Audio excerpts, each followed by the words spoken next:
Hello, ladies and gentlemen, and thank you for joining us once again on a Bow Wow Bill live stream session. I have so much fun doing these, and I think I have over 30 of them now, with some of the best, amazing minds in the dog training profession. And today is no different. We have joining us Gary Cassera, and he is from. Is it the balanced dog or balanced dog, or is it the dog side?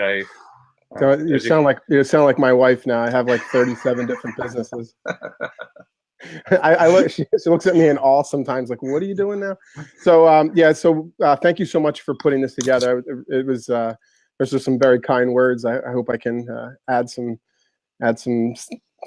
something to the conversation for sure. But yeah, I currently have a dog walking business in New Jersey, and that's Balanced Dogs.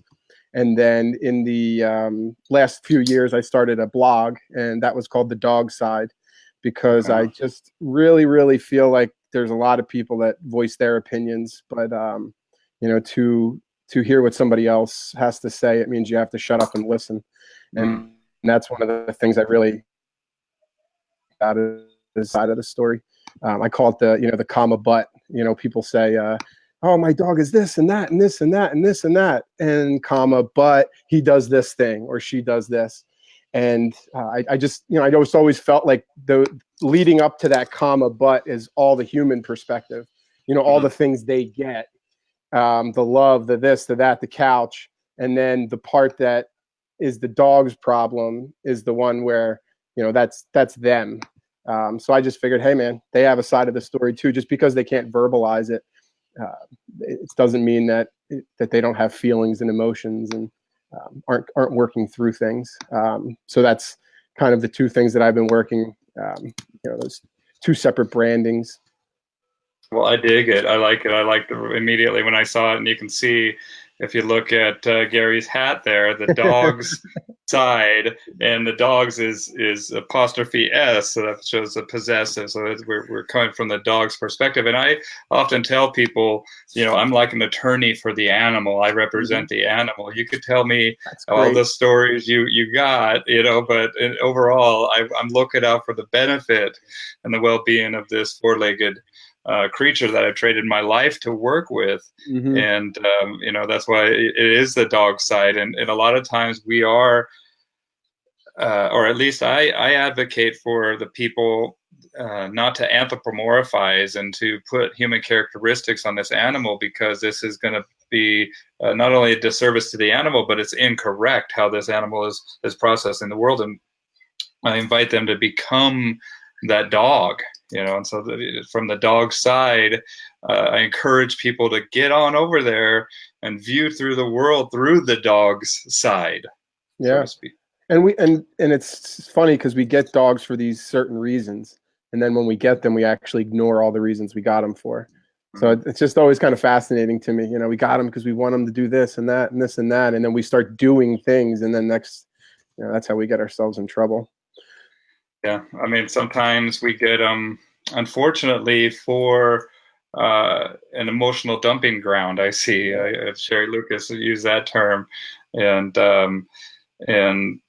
where I invite people to bring fulfillment to both sides of the relationship. I see that it's a lot of times unbalanced, and that's where another term where that balanced word can come in. Not just, we use it in the dog training profession as there's some camps that you kind of belong to, or there's purely positives, and then we got the balanced trainers who are open to different tools and whatnot. But I think that we can also view this as a balanced, bringing balance to that relationship between our clients and their dogs.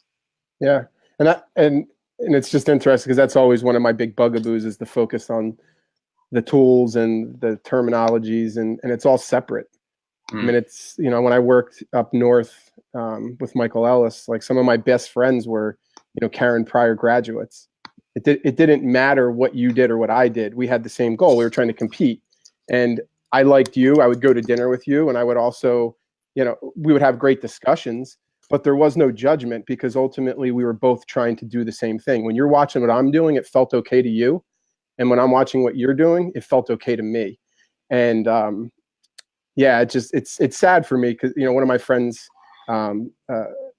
he's more of a tech guy, but he just finished a book. His name's Paul Jarvis, and he said, "What happened to collective curiosity?" And I really like that. It was, everybody now can self-publish. Everybody has a channel to distribute content, so everybody feels like they have to be a thought leader, and it's and the sad part is, if you do your homework, less than 50% of the industry has 5 years experience in dogs. So why are so many people talking? A lot of us should be listening to more people like Nelson, who have been doing this for 30 years, or my mentor, Brandon, who's locked himself in a warehouse in South Central Los Angeles, been doing this for 30 years. I mean, these are the people that should be talking. The problem is they're still doing it. And that's why they're not talking. And that's why I have so much respect for these people, because it's not, it's not about, they remember why they got into it. And there's no other ulterior ego motive, anything that way. So it always bugs me, because I just feel like there's these groups and so much energy is put into defending or when really it doesn't matter what you're doing. Does it make sense to the dog? That's all. I don't care if you're clicking, giving food, shocking them on an e-collar, stringing them up from a tree on a pinch collar. Does it make sense to them? Then if it doesn't, it's all animal abuse. Because if you teach the way your student needs to learn, they will learn. If not, then you're doing them a disservice. And there's the terms, the fancy science terms, learned helplessness and all these things. And believe me, I understand the definition of learned helplessness, but also teaching a dog what skills that could get them in trouble is the same thing to me as learned helplessness. Because I'm giving you skills that are actually could be a problem for you later, but it's meant with love. It's best intentions. It's like, oh. Well, I think that rapport, and we were just talking about this before we went live here, how the rapport is that power behind there too. And a lot of times we see people belonging to that obedience camp, where it's just straight up action items, obedience over and over, and that relationship kind of falls by the wayside with that dog. Can you speak on that? Because I hear you sometimes talk against obedience. What do you think about that? So ultimately, this is what I want. I want everybody to be happy, but we also have to be self-aware to understand where we're at. And if you think obedience builds a relationship, then I'm dying to know where obedience is in a dog's brain. There is no segment of a dog's brain that says this is obedience the way we teach it. So everything they do in their mind has an emotional component, just like you and I right now are sitting. Why? Because of feelings, right? And it's actually tough for me to sit down. I'm a mover. I'm kind of like my Malinois. Like I'm usually a pacer while I'm on the phone. So it's actually very difficult for me to sit still. But so for me, I just want everybody to be super honest. If you're going to do AKC obedience, if you're going to do bite work, if you're going to do sport work, if you're going to do these things, then understand you're managing your dog, because you're always inserting the do part of the relationship. And that's why, I have friends that have sport work dogs where, I had one where I was watching her dog and I was taking him out on a run. And the whole time he's sitting in front of me staring, because I never told him what to do. I never told him walk. I never told him heel. He had no idea what he was going to do. And every step was more stressful for him because nobody was telling him. So he did not even know how to be in his own body, when nobody should know how to be a dog better than a dog. And the fact that he was so manipulated, he could not even just see birds and just go through the experience. It was this mental dominance of, you have to tell me. If not, I don't know what to do. And and I'm cool with that. Like, I don't think it's a healthy way for the dog to live, but hey, if that's what you want to do, great. But we just have to realize that's going to have some challenges. And repercussions. Depending with the dog, they're all going to be different. There is no, one set of, thing that's going to happen. But it's, I look at a dog, and these are some of the things that I've learned. It isn't like my, sitting here in LA going, oh, these are the amazing terms. These are things that people have shared with me. But, if you look at, I've never met a dog that could not sit. Never did. So how much time and how much effort should I be putting into teaching them something they already know? I don't know.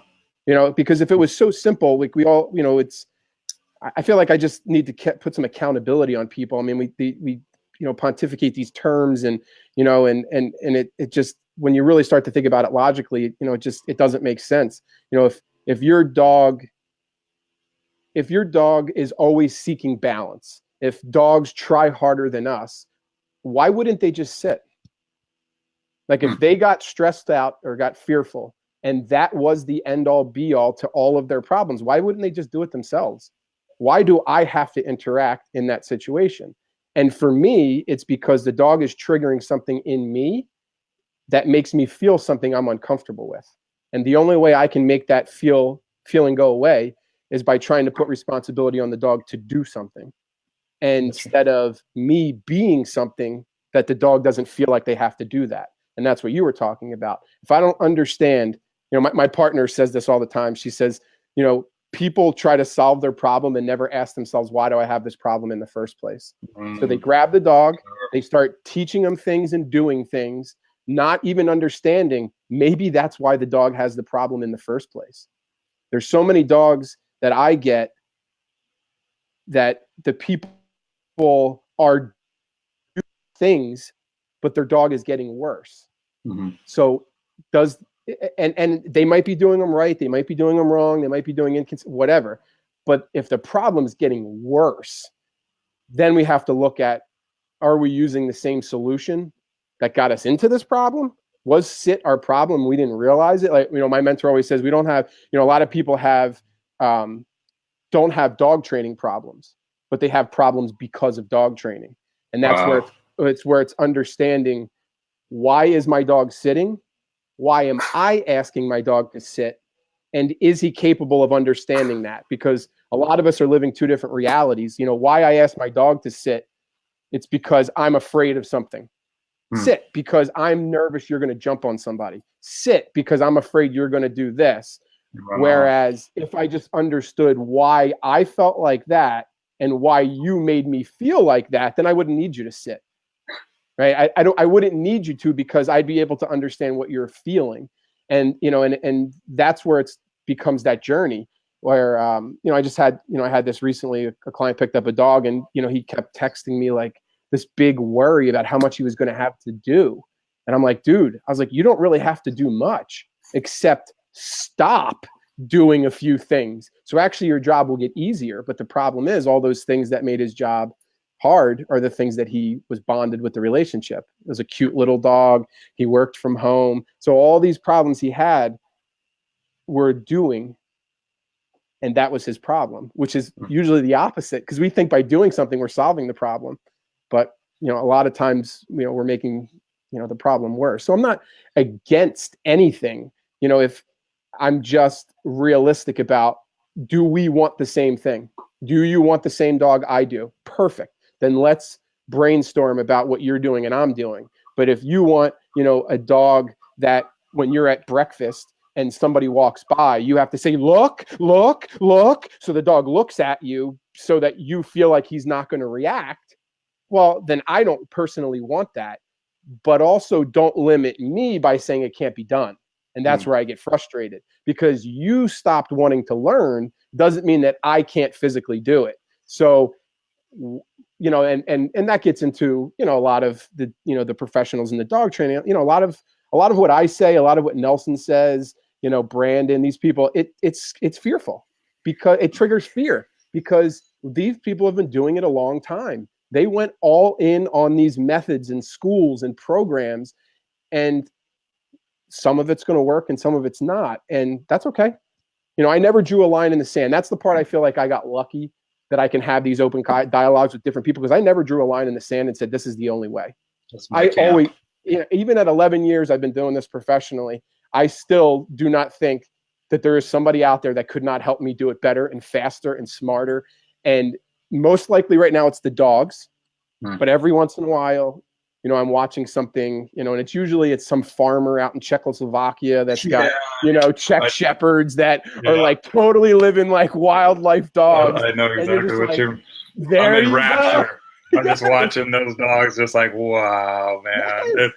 And just watching their natural behavior and how they interact, just like I do with my dogs. And I know that the longer that I've worked with these animals, the less I interact, but the more I notice. I guess I don't know how to say this. I've stepped back a lot. You know, I used to interfere quite a bit more, like you were saying, and now it's all about the why. And I tell all my clients, look, if you, I'm the why behind all this stuff. I'm the guy you're supposed to ask why to. If you don't understand why we're doing this, you're kind of spinning your wheels in causality here. You need to know exactly why we're doing this, and especially with some of these abstract stuff that we're doing, just to work on thresholds and you know, watching the nuances with that dog's behavior. You know, that why is your power, and you know, just like your mentors and the people that you see aren't so vocal. You know, and the ones that are vocal are the ones that are saying this can't be done, and saying, you know, those that are saying it can't be done need to get out of the way of those that are doing it. One of my favorite quotes. I posted about once a month on Facebook, just as a subtle little, you know, just a reminder to everybody. Just a reminder. Well, hey, we got a bunch of people in our comment section here, so let me do a quick readout here. We got Kimberly saying hi to us. Vin LeBlanc says, hey, Bill and Gary from Massachusetts. Hey, Vin, thanks for joining us. Robin Myers down in Florida says, I literally just told someone I am the dog's voice, not yours. You already have your opinion of the dog. It's wrong. So frustrating. I need to order a hat. Talk to the paw. LOL. Jennifer Ward says, yes, I love this. I'm one of those people who appreciates a balance between obedience and a dog who gets to be who they are. Absolutely. That's, for me, what makes having dogs meaningful. I have many in my own home. They are a great pack, but I have a unique relationship with each one of them because they are individuals, and I allow them to be and appreciate each one for who they are. And that's, you know, why are we doing this if we don't appreciate each individual dog? And I remember Todd McVicker was talking about how when he was in the show arena, how he got a little bit callous, where he wouldn't even look at the dog. I mean, they were just like looking at dogs, and he would just get rid of dogs and swap them if they didn't fit the mold of the standards of this of looking at modality here. And then Tosh, all the way from New Zealand, she says, I'm all about finding and retaining the dog. What's I say? I'm all about finding and retaining the dog. It isn't that why we have dogs? Yeah, that's what I was just saying. Obedience is important, but not at the expense of the dog. Good point. Yeah, I mean, it's really that word is just so polarizing for me. Obedient. I mean, let's look at, and I'm a big fan of looking at definitions. So I'm going to pull up the definition of obedience just to see what it says here. Well, my next T-shirt that I'm making, this is the quote that I love. And for me, if this doesn't ring true, then, you know, that's where I don't sell the unsellable. But if this doesn't make somebody at least pause for a second, but it's a famous Ralph Waldo Emerson quote, and it's, the ancestor to every action is a thought.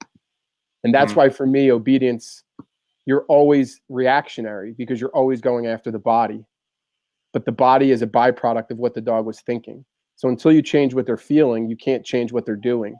And if you're always going after what they're doing, then you're always going to have to go after they're doing. And that's why you always have to ask them to sit and always ask them to down and aren't always sure if they're going to stay, because we're really trying to avoid the feelings that make us feel discomfort.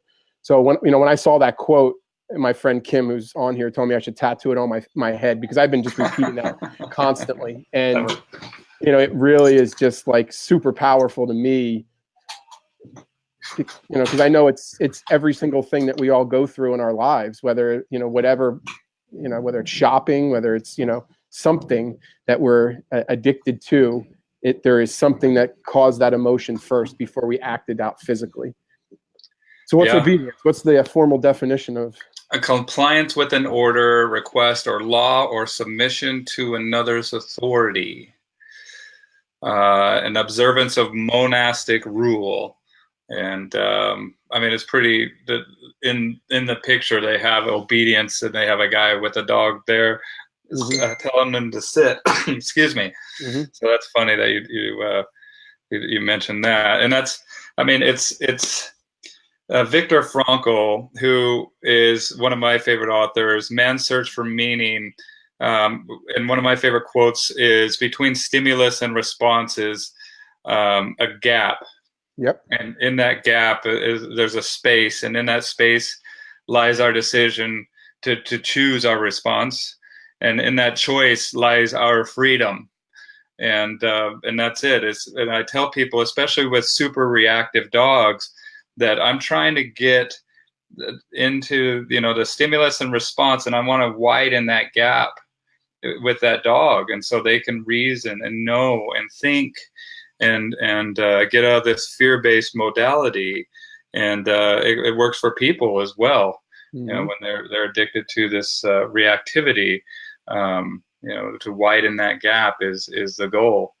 And Jennifer Ward says, yes, there are so many ways and something to be learned from everyone. I'm with you, Bill. I too have recently begun interfering less and realize my dogs know what they're doing. I foster shelter dogs, and I'm realizing my dogs are far better teachers than me. Absolutely.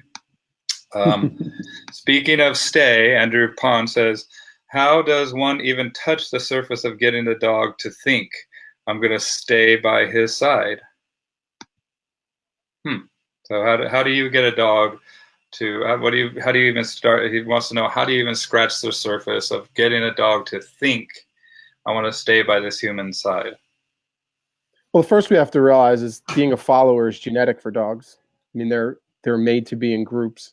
So for a dog to want to follow is an earned position. I mean, we have to, as my mentor says, we have to make them feel a certain way at a certain time for a certain reason. And if we can do those, then we're willing, then we're being somebody that they might want to follow. Most of my problems with stuff like that, and I don't know if he means, stay literally, or if I go for a hike, my dog doesn't run around like an idiot. It could be either one of those, and I'll kind of address it. Most people that have dogs that don't stay around them do things that teach their dog not to stay around them.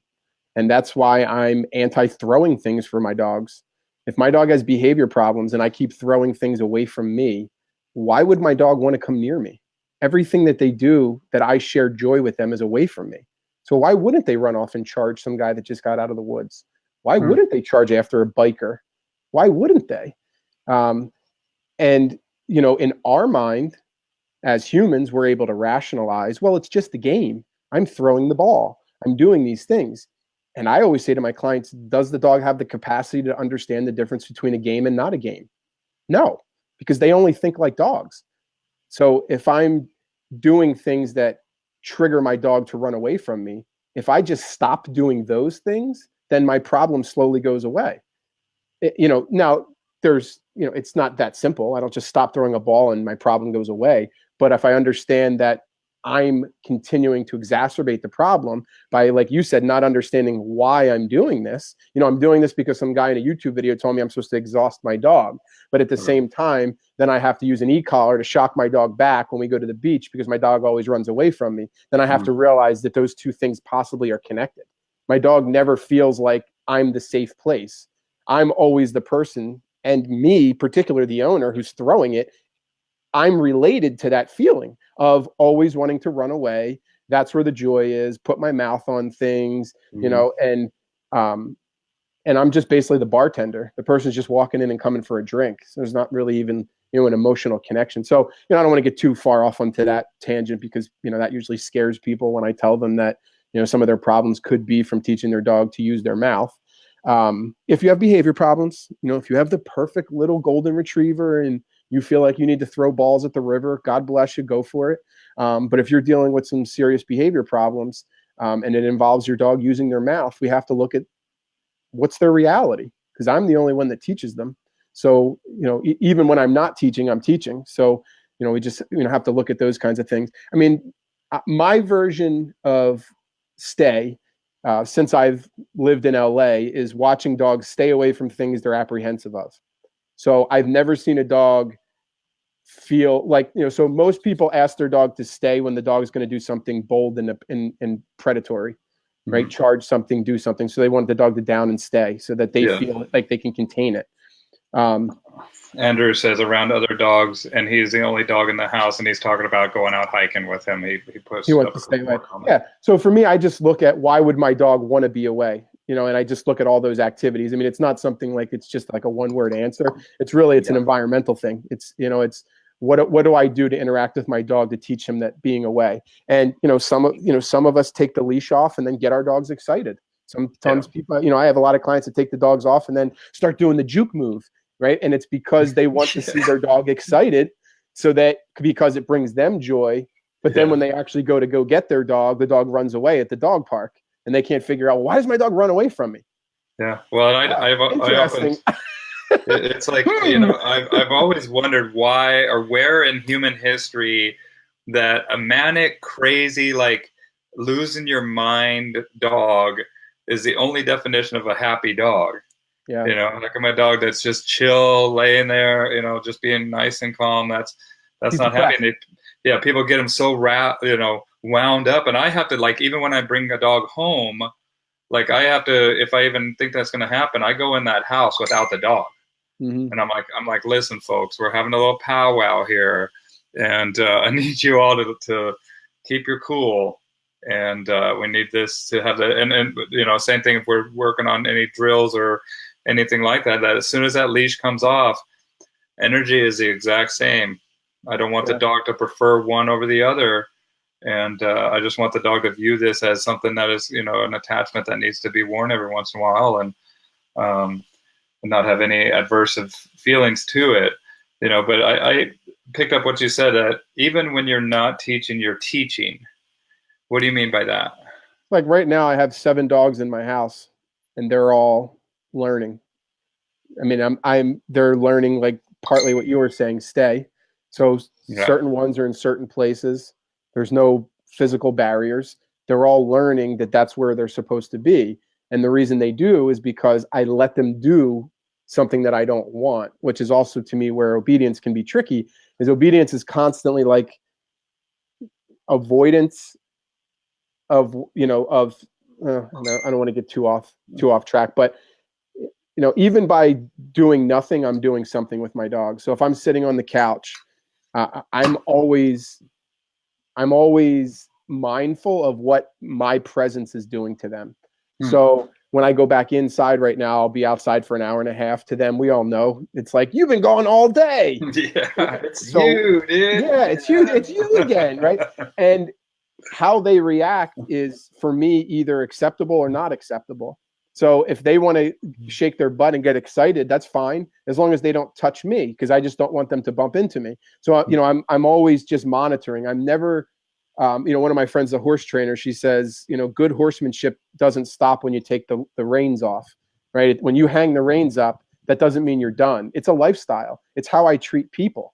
It's how I listen to friends more and try to understand their perspective without interjecting my feelings into it, where, how I don't try to make it self-centered about me and try to understand your perspective. So, most of the damage that I think a lot of owners do is, we call it love, because it's what we've been marketed. And then we're surprised when the problems happen. And, for me, I'm always super cautious of, opening up a can of worms. People will say, oh, I don't know how my puppy's going to be in a year. Great. So then why would you do something now that you don't know what's going to happen in a year? Like, who would do something like that? I mean, let's be smart about it. Let's keep the dog for 6 months and see. Maybe you have a dog right away, you take to the dog park and starts chasing other dogs. Ooh, then maybe bringing out a ball is not going to make that any better, right? They already have this instinct to chase their own, right? So, exacerbating the problem. So, I'm always looking at, what problems do I have, and how much is it what I'm doing and how much of what I'm not doing?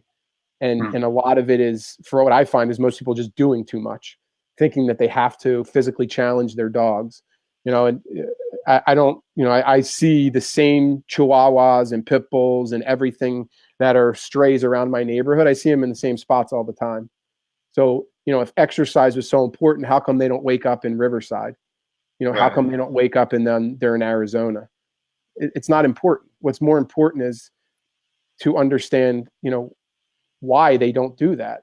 And what's valuable to them in their daily, their daily existence.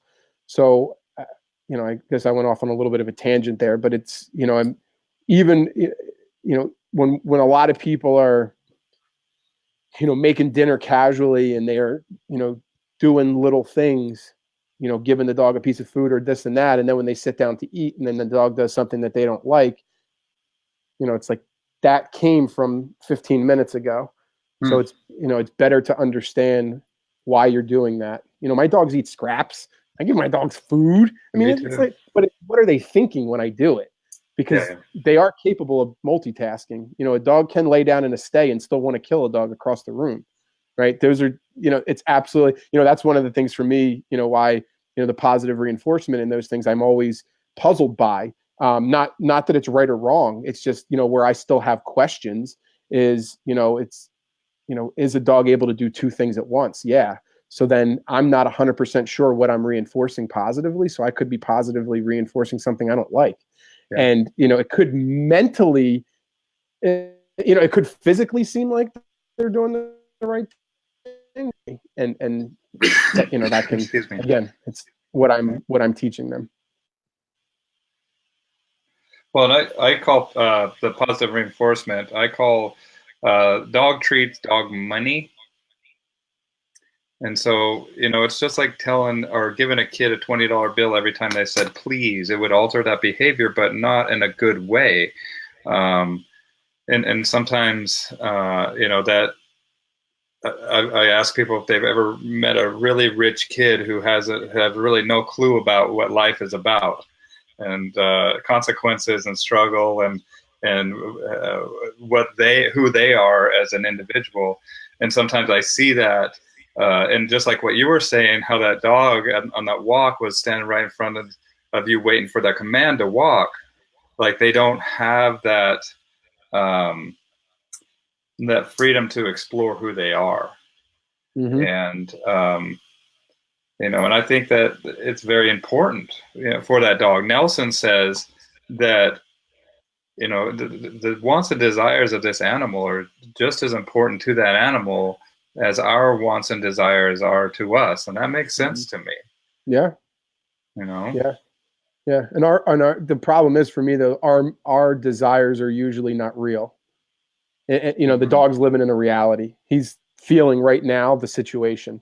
We're usually living something in the future or the past, which doesn't exist to the dog, and that's why our problem continues to happen.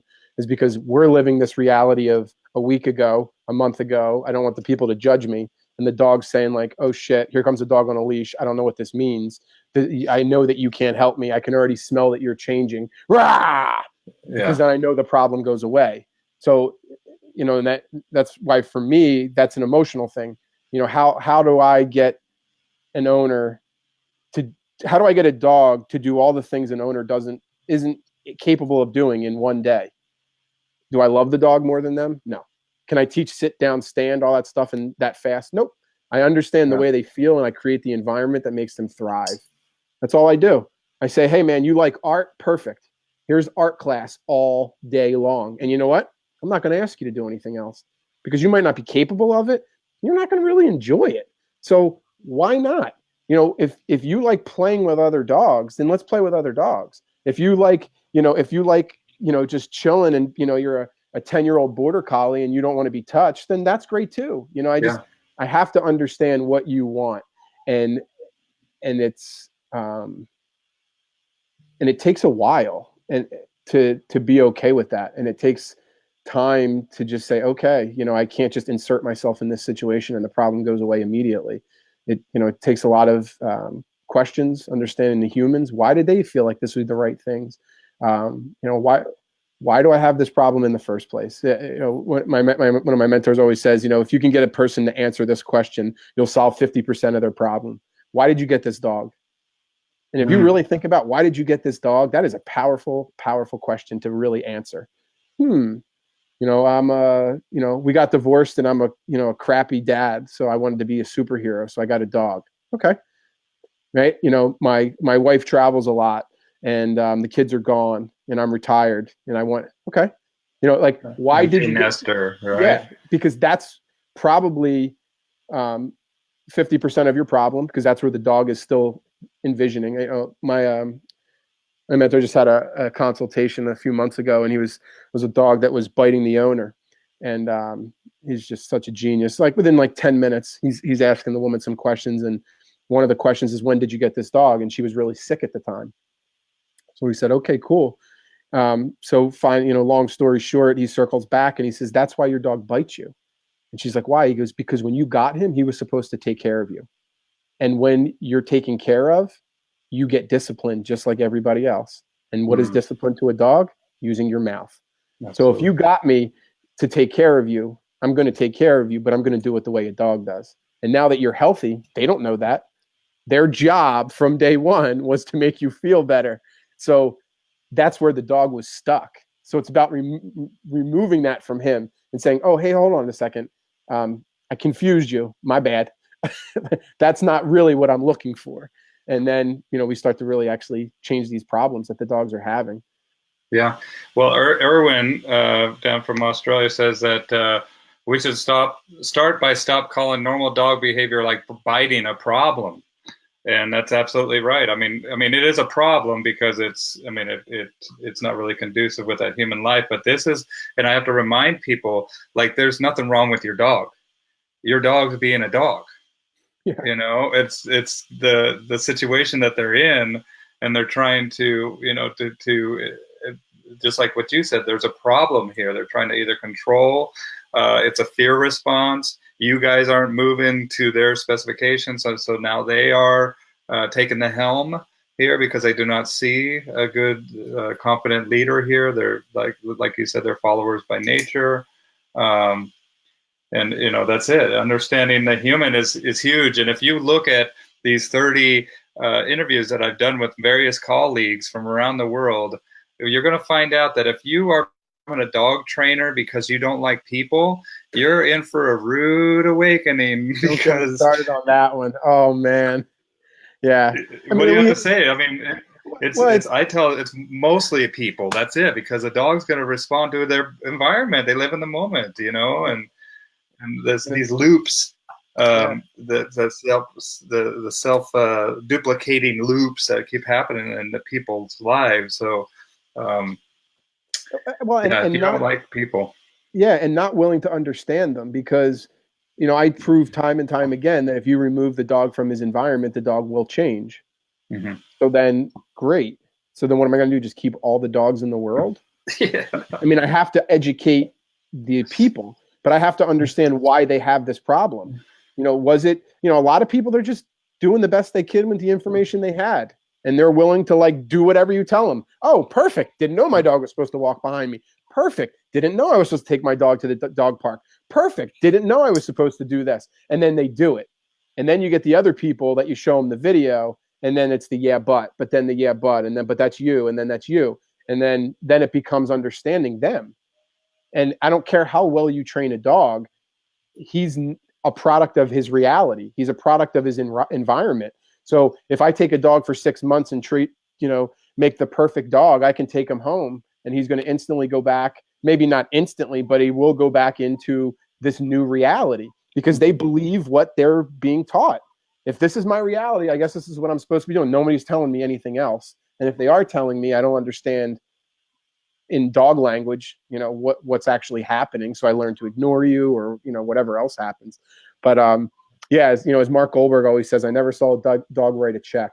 So, it's pretty self-evident that you have to, and to me, it's kind of sad too. Like, I just feel like, man, to be a human and not comfortable around your own it makes me kind of bummed, and I'm fascinated by things like that in a healthy way. Like, I just want to know what's what is that feeling? You know, were you teased as a kid? Like, where's it coming from? It's just like the dogs, because Wild. it's not normal. Like, you didn't come out, you know, you weren't birthed and then just saying like, oh, I hate people.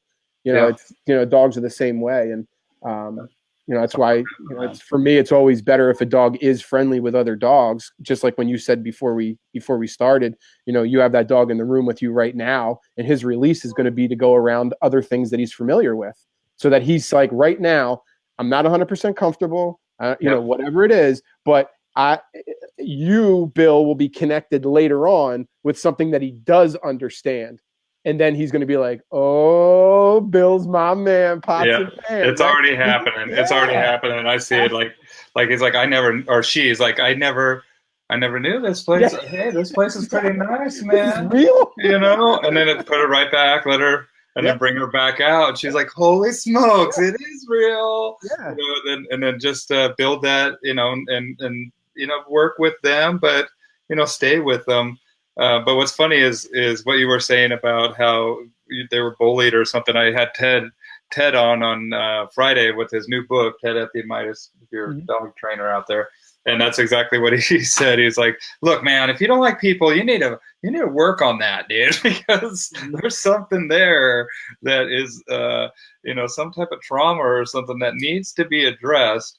And I'm a big fan of Carl Jung, and he talks about doing the shadow work and confronting the shadow, and that's kind of along the same path of that, is like looking at that, you know, that dark stuff that makes you not like our brethren, our brothers and sisters, and and see why that is. And I think that there's something powerful within that, but it's going to be very uncomfortable.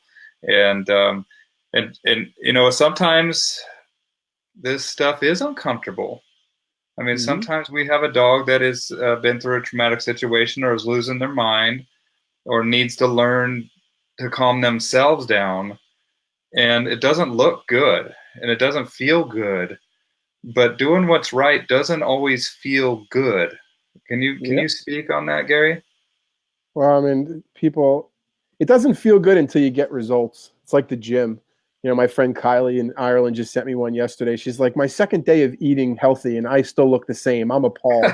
You know, I just thought that was hysterical, because that's kind of like what I'm going through. Like I went home to New Jersey, and we had some, you know, family stuff happen, and I just, you know, like, it becomes emotional, and we're Italian, so everybody's bringing food over, and, you know, I put on like 15 pounds when I got there, and I come back, and it's like 2 days of eating better, and I'm like, oh, you know, so you have to see the results to get it. And, you know, for me, you know, and straight up, I mean, I'm always honest. I never really, you know, tap dance around too much. But, you know, I think a lot of people that feel that way don't get results, whether they're clients. So I think a lot of them in the back of their mind aren't like aware that it's not the client's responsibility to get it right all the time. It's our job to get them the information that works. And that's where, you know, a lot of the clients that I deal with, even if they did every single thing they were told, they would not get results. Because I've been doing this long enough to know, like, that's not going to work. And you know, you see the trainers and the people and owners, and they're doing the same thing over and over and over. And it's like, it's not working. And that's how you can get frustrated. And that's how you can start to blame owners and say, like, well, they're not doing it. And yeah, they're not doing it. And it does it for you. Perfect. That's, if it's the same, you know, the dog sits for you and doesn't sit for the people. Is it really the sit, or is it the environment?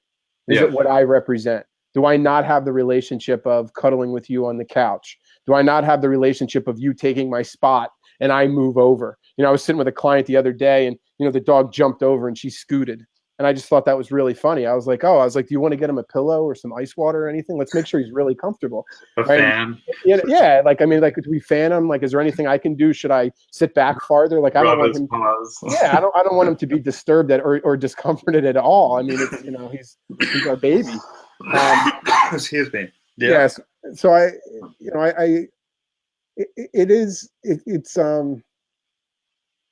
it's just, you know, it's part of it. I mean, do I get frustrated? Do owners not do things? Yeah, absolutely. Because not everybody's ready to change. That's okay. Like, I'm okay that people aren't ready. It's awesome. But what I'm not going to do is shortchange the dog, and I'm not going to deny that what I'm doing is going to work. So if I'm able to do it, I send you a video, you're not able to do it, then what's the difference? It's not the dog. It's not a genetic problem. If I'm able to do it and you can't, then it's not a genetic problem. That's the first thing I want to figure out with dogs. Is this something that they're even capable of doing? And if they are, then it's like, then why aren't you doing it with your owner? And then it becomes diagnosing what the confusion is. But so much of what I see and the people that complain, online about the clients and, that kind of stuff, it's the information that they're giving the clients. That's where I would start to look and just back up and go, okay, well, maybe it's what I'm saying is why I'm actually frustrated. I'm creating my own problem. And it's a journey, a lot of, it's a quagmire sometimes, especially because you're dealing with you got the dog and then you got the person and you got the environment, and those three variables, just like a juggling act, are always changing. And we're, as dog professionals, we're always walking into a brand new situation with those three variables, and it could be multiple people. So we could have, a few of those, and it could be one dynamic. Why is a dog listen to everybody but picking on this girl or something, right? And just figuring that out. And the people, they realize there's a problem, and they're putting their hard-earned money and they're giving it to you as a dog professional, expecting results here. And if it works for you, but then you hand that leash back for them and it doesn't work, I don't think that's really results. I think it's almost results. It shows that there's some type of results that are possible, right? But until we get full understanding and to get that dog to work with that person as well, then we don't have those results. And so it's a lot of it is repetition. The repetition's the mother of learning. I tell people with any living creature. And who knows what these busy families are doing too. But I like what you were saying about why do you have this dog? I'm going to start using that, man. It's huge. The Malinois that I got when I worked for Michael Ellis up north, she's a reminder every single day to think before I move, because I went down a 4-year path of Mondio ring and sport work, and then my heart just wanted to do something different. And now I have a reminder of 4 years, 5 years of creating a monster of a predator, and now trying to get them to do other things. And now are they even capable of it? Right. Because I don't even know if the problems are genetic, because it started so young. Since she was able to run, people were throwing things, kibble, even those, the dragon biting, all that stuff with those mouths, and I know what you mean about being aware of every movement. You walk and go to the bathroom, the Malinois is like right there, like, where are we going? I've watched Malinois do, like you give them a command and that Malinois is doing it before they're even awake. Like I've seen it like 3 steps before that Malinois is even awake. It's pretty cool, but it's not for everybody. And it's good luck living with it. Just what makes them so fun to train also makes them a complete nightmare to live with. If you want the same type of dog I do. Again, if you take your dog, put them in the van, put them in a crate, take them to the field, work them, bring them home, let them in the yard, feed them, dude, God bless you. That's not what I want. So, we just have to realize that you have to respect what I want, and I totally respect what everybody else wants. But I'm also not going to tap dance around that we're able to create the same thing by doing 2 different. Can't do it. Can't get gas mileage. I can't get the same gas mileage out of a Ferrari that I can my Subaru. It just ain't going to happen. It's so, it's, every one of my dogs is just a great reminder daily, and if I had the ability to have more, I wish I had more of those reminders. It's because it's good when you're working with other dogs to have that dog in your mind that you've been like, I know you. I watched the dog like you for 2 weeks. I know where you're coming from, and there's no better feeling than that. And it takes time to just be like, you're like sugar. I know exactly what I'm going to do. You come over here. Hey, you over here. And you put it together and boom. And it happens. But it takes a lot of trial and error, and it takes a lot of, like I was saying before, being willing to not be a thought leader. I don't feel like I'm a thought leader at all. I feel like I'm just this guy who shares my journey. If it resonates with you, great. If it doesn't, cool. Like, go on and find somebody that does. Like, but there's, for me, again, it's a journey. There is no destination. There is, except for that, I just want people to be happy with their dogs, and I'm taking it on as my full responsibility to understand the dog component, to figure out, well, as a dog, how do I live a human life? Because I have to. A lot of people say, don't humanize your dog, and and all that stuff. That's cool. How many people go like this to their dog? Right? And the dog comes. Have you ever seen a dog do that? No. Oh yeah, I'll do it. So we have or I'll do what I do with my dogs is this, and they'll fly at me. But that's humanizing, because that's not something they would normally do. So we have to humanize our dogs. It's just figuring out where they get confused. It's understanding that our version of love and their version of love is different. It's understanding that maybe what we taught isn't how they learn the lesson. So that's where it's really, for me, it's a lot deeper than just ownership or this and that. When I was with Caesar one time, and he said, what would you do if I gave you a whale? And everybody's like, well, try to figure out how to take care of it. You know what I mean? I don't know. Does it need pH balance? Exactly. He said, you try to figure out and understand it. But dogs do such a good job of trying to understand us that we make it feel like they just get it. They just understand, instead of us really trying to figure out what's going on in his mind before we get the dog. If I was going to get a rhinoceros tomorrow, I'd be like, all right, what's and how often do I get a vet? There's so much responsibility, but dogs are just, they've for so long have been bred to be with us that, man, they do a lot of the work for us. And, well, bless that's why we're here. Yeah, that's it. We're a lawyer. I love that. Yeah, I'm an attorney for the dog. I tell people I'm a liaison between the dog and human world. I help open the lines of communication between you and your animal. And the first thing that I tell them is, you're wrong a lot of times, with some of this stuff, and I tell them, here's why you're wrong, because this is our brain. This is how we think. Mm-hmm. We could time travel in our mind. Everything's linearly connected, and stuff like that, where the dog really lives the moment. And if we look at, there's Eckhart Tolle, there's all these philosophers that talk about living in the now.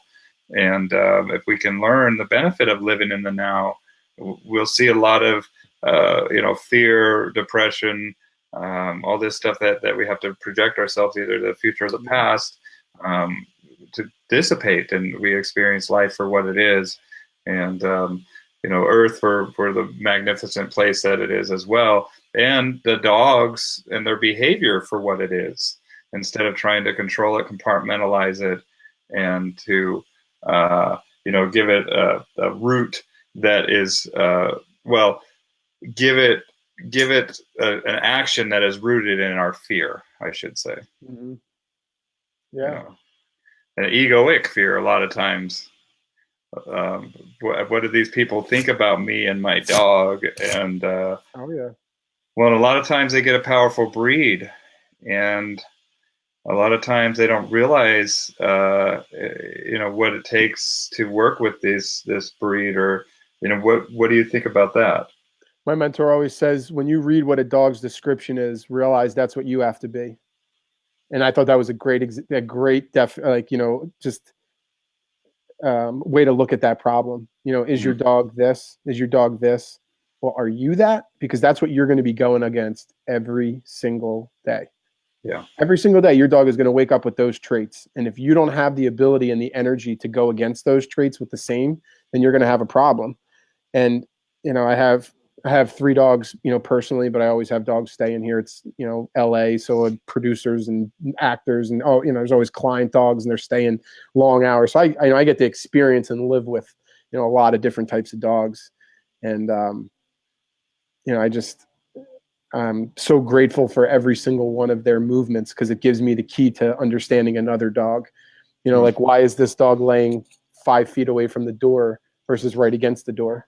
You know, why is this dog? It's just, Why you is know, his nothing. spine versus his paws, right? I'll even look at that. Like, And it's why is? not, yeah, and it's nothing's by accident. I mean, No, that's yeah, that's you it. know, Absolutely. that's I think a lot of people just kind of graze over that. They're, you know, the things their dogs do. Um, you know, like one of my least favorite things to, you know, I'm pretty much off Facebook because I just feel like it's just flooded It's with, coming you down know, the drain. I yeah, can just, tell. yeah, a lot of just, there's just so much challenge to, like, come on, we're all in business to, to market and get attention. I mean, that's the basic of any business. So I just feel like that's not a place right now where, the value is for underpriced attention. So I've been spending a lot of time on Instagram, and the platform works a little bit better for me, with the stories and, the DMs. It's just a little bit, just for me, it just works better. And one of the things that makes me sad a lot is when I go on these videos and I see, pit bull advocacy sites and all these things, these people posting these videos that are so humanized. And it just, I saw one the other day, and it was an Instagram influencer. The dog had a shitload of followers, like 50,000 followers on an Instagram account. And the dog was being so neurotic, and just the way they, and it was whining, and it was just because he wanted the ball, and they were just making it about, like, tell everybody hi. And I'm like, oh, Yeah. it's just like, it's such an uphill battle, because, to that person, that's their job. With 50,000 Instagram followers, you can make a living on Instagram, right? Yeah. With different people that, that, different businesses and advertisers and things. So joint venture partnerships. yeah, and it's just all that stuff. Just yeah. mentioning products, and there's lots of different ways. Same thing on YouTube. And by the way, we do stream all of these videos on my YouTube channel as well. Cool. I just set up there. So if you're I'll not make sure on I share it as Facebook, well. check them out on YouTube. So that's why I always try to, like, I don't want to chime in, because I don't, like, sometimes I feel like I want to talk, and then sometimes I realize, like, it's not the place. I had somebody recently, it's like a pit bull advocacy site, and they were making this, it was like literally like pit bull advocacies of Instagram or whatever it was. And, it was a video of a pit bull puppy attacking a vacuum. And it was like, quote, caption this, and like all these different things. And I'm just like, wow, like, this is an advocacy site that doesn't even realize that that's the kind of behavior that gets a dog euthanized in the shelter. First off, it goes to the shelter. The second off, it's getting it euthanized if it's not cute, if it doesn't have the droopy eye or whatever it is. And it was just, again, like, getting back to that part before of understanding, like, what's the motivation of the human there. Mm-hmm. I can't be mad at them. They want Instagram followers. They want a business. I get that. It's just my job, instead of to tear them down, to get just as big as they are, to have a platform for the people that do want to have something different, that aren't just looking for that, oh, that's so cute, and they scroll along, and that's, I mean, it's that looking at mentality, and you can't think with your emotions here. And that's where I went to a city council meeting a few years ago, where they were down in Denver. And I was with some of these advocacy groups, going to go talk to the city council. And I couldn't believe what I was hearing from these advocacy groups. Mm-hmm. And I'm like, what are we going to, talk about here, about real solutions, about education? And that's what I like. We need to educate people that sometimes these breeds are powerful breeds. Yeah. They're management, they're higher management. Mm-hmm. And man, they didn't want to hear that. And I was perplexed. And I own nobsl.com and nobreedbands.com. I own a clothing line. And that's what I focus on is education, but I understand that these dogs are not for everybody. Mm-hmm. And that's my goal, is like, look, if there's 700 and some different breeds, and when we start crossing some of these breeds, we got almost an infinite amount of combinations that we can have. Why do I keep seeing particular, 5 or 6 different breeds over and over and over and over again, Mm-hmm. Yeah. I think it just goes through time. I mean, I haven't been around long enough to really, to talk about, the 70s and the 80s and stuff. But I mean, Dobermans were popular for a while, and Rottweilers were popular. German, they all go through their ups and downs. And, I'm kind of glad the Malinois didn't get as crazy as they could have with, Max and the, those movies that come out. But yeah, I'm like, part of what I'm doing, I started a nonprofit last year, and I'm launching a mobile application. And, that's part of what I really want to do, is just figure out a way that we can just educate and get everybody on the same page. And it's not going to happen. I mean, I understand that, you're never going to, make this person think different. I don't want to make them think different. I just want everybody to live in reality. Yeah, good luck with that. And you know what? It's funny because I just have enough energy to keep going up against it. And that's, I like, I'm different than some people. I kind of enjoy being the vigilante. I don't mind,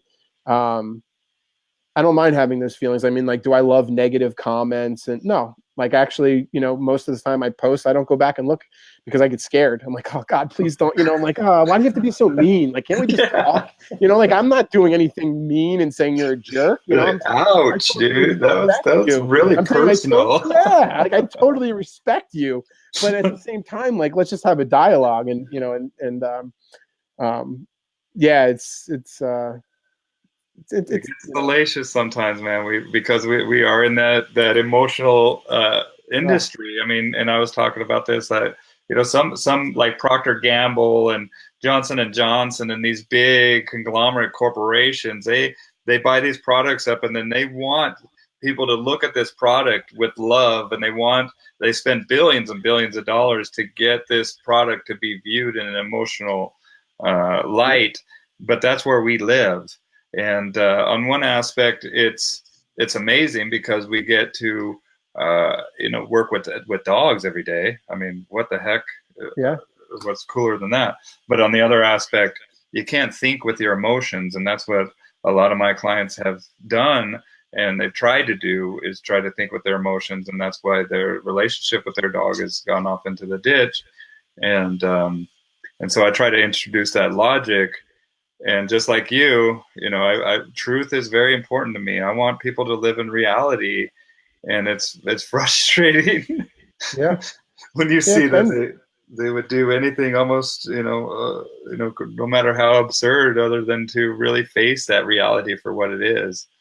Yeah, I had an interesting situation recently. I was this woman wanted me to come out to. I won't talk too much about it, but. In the South, and she was like, "Oh, you come out and hang out." And I was like, "Yeah, sure, man." So I stopped at a friend's in Vegas, and I continued to go through. And when I got there, within maybe 15 minutes, she said to me, "Hey, this rescue is going to drop a dog off." And I was like, "Oh, okay.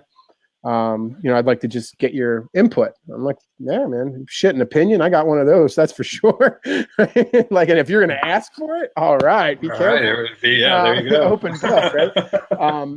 And you asked. Yeah, I mean, and just know that I don't tap dance again. I mean, so the person walks in, and long story short, it was the dog was confused the whole time he was getting reintroduced. He had his front paws up on the gate.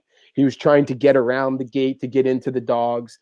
But the whole time the woman was recanting the story. The rescue woman was recanting the story of why they came back here today. And it's because the dog jumped on grandma. So I stopped her, and I'm like, "You really can't put the pieces together of why this dog jumped on grandma?" And she looked at me like, "I don't know you. Who the hell are you?" And I'm like, "Well, it doesn't matter. I'm reality." I said, "The whole time we've been talking, you've been petting this dog while he's on his back legs, thinking predatory things, which is to go around you, the fence, all of these things.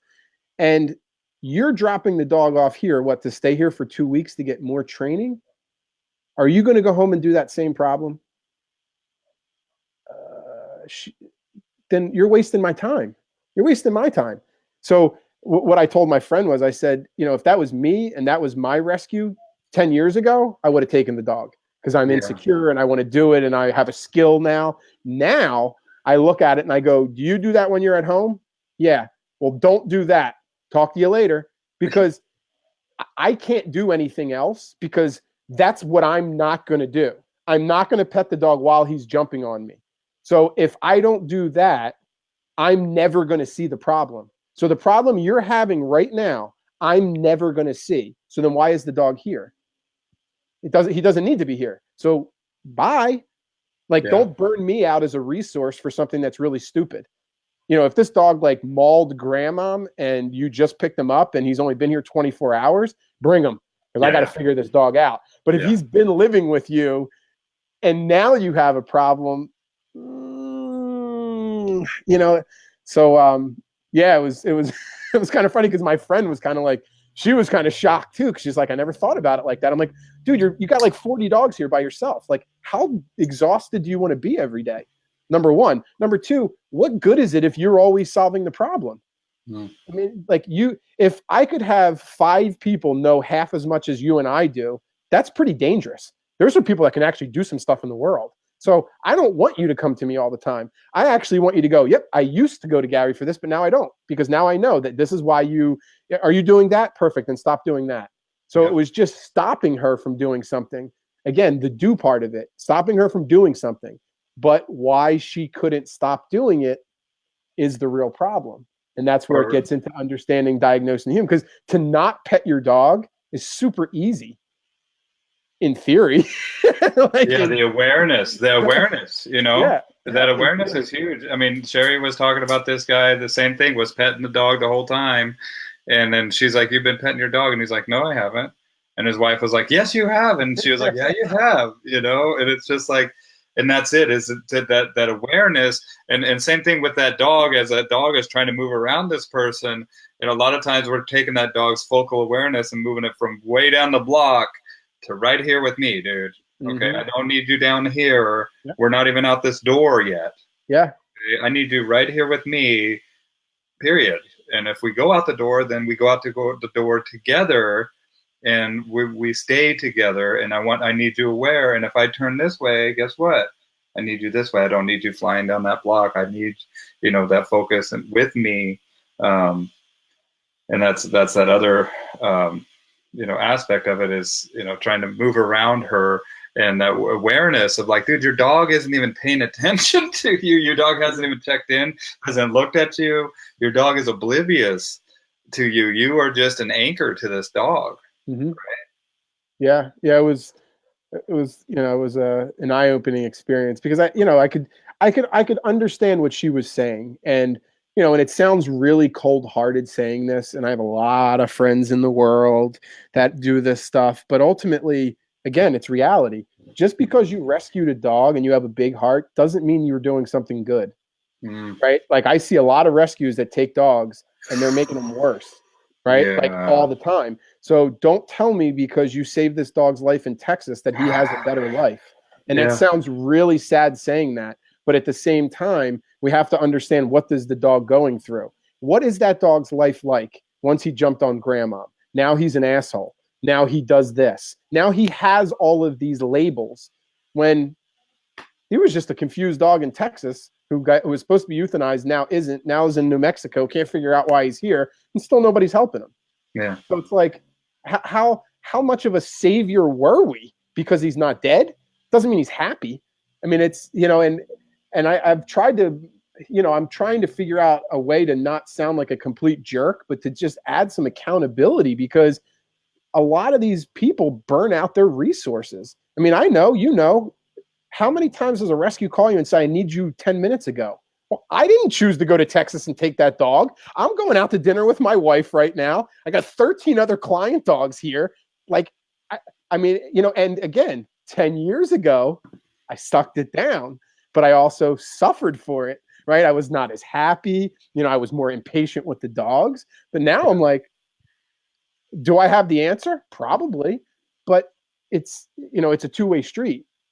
If you keep coming to me for the same problem, then I'm not teaching you properly, and then maybe we just have to say, okay, hold on. Like, are you oh, Gary, I didn't understand. Perfect. But if it's the same thing over and over, then I'm enabling you by, solving your problem, and then you go. Like, I had this little dog recently. He was like 11. He was biting people, and I got him on like Thursday. And then Sunday, my one dog got diagnosed with a life-threatening illness. So I called the rescue. I was like, look, man, like, my wife is a writer. She's got a lot of stress right now. I can't do this. I said, like, this is like her dog that she takes everywhere. Like, I just need to regroup. And they were like, great, just tell us what to do. They pick the dog up, right? And I'm like, awesome. This is what you do. I'm like, keep a leash on him. You know, this is why he's biting, is when you put pressure on him and it's unclear. So if he does something, instead of going at him, just pick the leash up and then bring him. Then tell him what you know, like soon as she picks the dog up, I put him in the car and it's everything that was different. I'm like, I don't remember telling you to talk to him in a high-pitched voice. I don't remember telling you to do this. So I had to tell the rescue, like, look, there's nothing I can do for you because you just wasted 5 days of my life. 5 days of my life you just wasted, because now this dog had a new reality for 5 days, and now he went right back to where he was 5 days ago. Then what am I here for? You know, so that when he was barking the first night and my wife was looking at me like, are you kidding me? You know, I have a meeting at 8 a.m. tomorrow morning. I mean, this is the sacrifices I'm making, and I'm willing to. But, you know, it's like any relationship. You got to meet me halfway. And if you know, my other friends who are rescue people that I do stuff with are just like, yep, tell me, walk this, do this, tell the people this, and they're like, that's no the way. problem. I love that. Yeah. Because they're actually in it for the right reason, not because I like cute little dogs and I want to move dogs, solve all of them and hug them. And, you know, so I mean, you know, again, I don't know. I mean, in your opinion, does that sound cold-hearted to put responsibility? Not at all, man. You know, it actually sounds great. And that's like, you know, I see these stickers that are like, who rescued who, and you know, all these, you know, and it's like, man, the dog's in a worse situation than they were, and I mean, it's crazy how drunk people get with such little power in these rescues too, and the contracts that they have. I mean, it's just a really weird little world of, and it's all spurred on that emotional response, and that's why it gets so salacious, is because it's connected right to those hot buttons, and that's why you see these threads and why you're scared to go look at your posts. Because the nay Nancy's that's saying that you're hurting a dog. It's like, dude, would you, I mean, this dog was going to die. Like, that's what this dog killed another dog. And I remember, what was it, like a prong collar or something, and this lady was just letting me have it. And it's hard to not get burned out, especially you have to set those boundaries, man, especially with so many rescues and so many of these dogs, because you love them. And I look at that dog and, man, I love the dog. I just see a lot of them. And so I got to set boundaries with those dogs. Otherwise I'd have every dog in the world just like you would. Right. Yeah. And it's hard to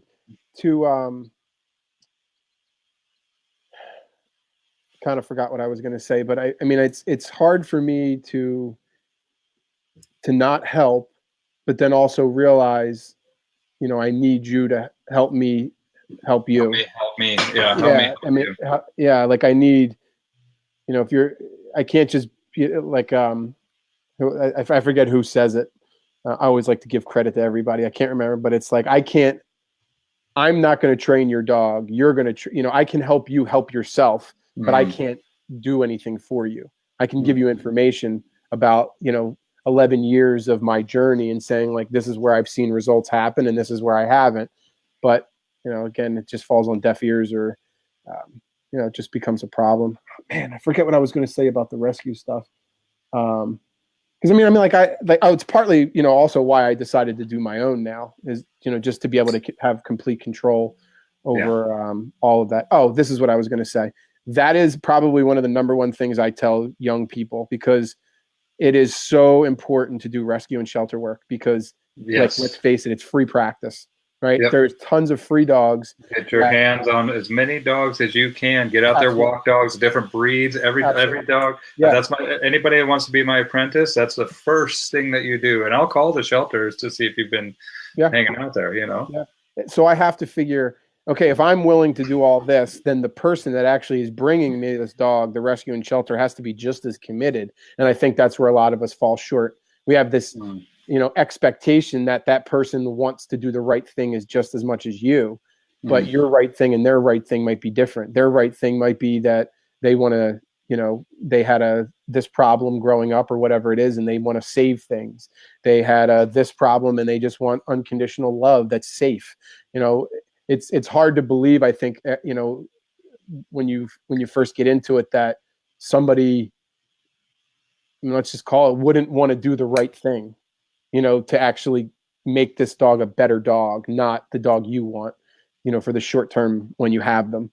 And it's, it took me a while to like kind of get that, like, no, like this. And then they're like, oh yeah. And then they come back and it's like all the same stuff. And you're like, wait a second. Wait, did you not listen? Hold on a second. Maybe it was me. Hold on a second. And then it comes back again. You're like, oh, I get this. Okay. You're doing your thing. You want your emotions. And just one of these quotes, I forget who it was in a book I read, and they were talking about there is no feelings, there's only facts. And, I say this to clients all the time, like, you get a flat tire, that's a fact.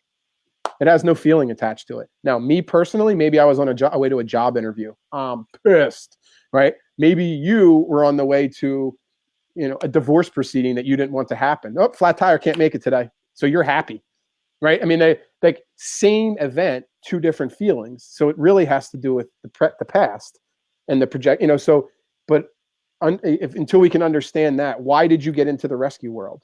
Because I feel like this is this. Why did you get into the rescue world? Because of this, this, and this. Great. When ultimately it's just about keeping dogs in homes, making sure they don't get there. That's why one of my biggest passions is, figuring out, how to put PetSmart and a lot of these companies out of business, because a lot of them are causing our problems. Yeah.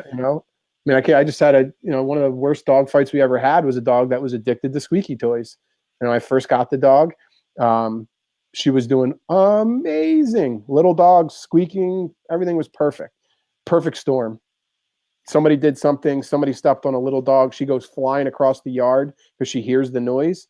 Where did that come from? Did she have a genetic problem that she tries to kill things that squeak? No. When you ask the owners, it's like, where did that come from? Oh, well, we always gave her squeaky toys. When we went to puppy class, they said that they're great. Yeah, they're great for teaching your dog to kill things because that's the noise prey makes. And then how do they stop the noise? By killing it. They rip the squeaker out. And then what do they do next? They rip the eyeballs off. They rip the ears off and the tail. I mean, it's because that's what's part of the predatory sequence, is fine tuning what I'm going to eat and getting rid of it. So, I think it was always just interesting to me, and it still is, because I still have rescues that I help, and I don't go on social media a ton, but I do go on and I poke around because it's like you said, I want to see what are they doing. And one of them posted a video the other day, and it was they were with somebody, I didn't know who they were, but they were teaching the dog to sit, and they were showing on the video like the value of that, and I'm like, man, like that trainer is going to be there all day long and going through dog after dog teaching them to sit. And I guarantee you a lot of those dogs knew sit when they got there. So why the fuck are they there then? If every single one of those dogs knows sit, why are they there? Why is it so important? It's not. It's not important. It's more important how they feel. And when they feel a certain way, they'll sit on their own. And then you don't have to micromanage. Like every one of the dogs in here, they hear me talking to you, they're not barking. Yeah, they're not trying to get out. It's what I mean? It's, they understand the expectation. It's not me telling them to sit and lay down. If there is a dog barking, that's my neighbor, just got a puppy. But I mean, it's just, that's what I'm just always trying to understand is like, why do you need me? Like, what is it? Is it you just want me to cover up your problem? Do you really want help? Do you want me to, are you trying to prove somebody wrong? That person that said this dog couldn't be fixed, like it's. Is it an accessory to your baggy pants?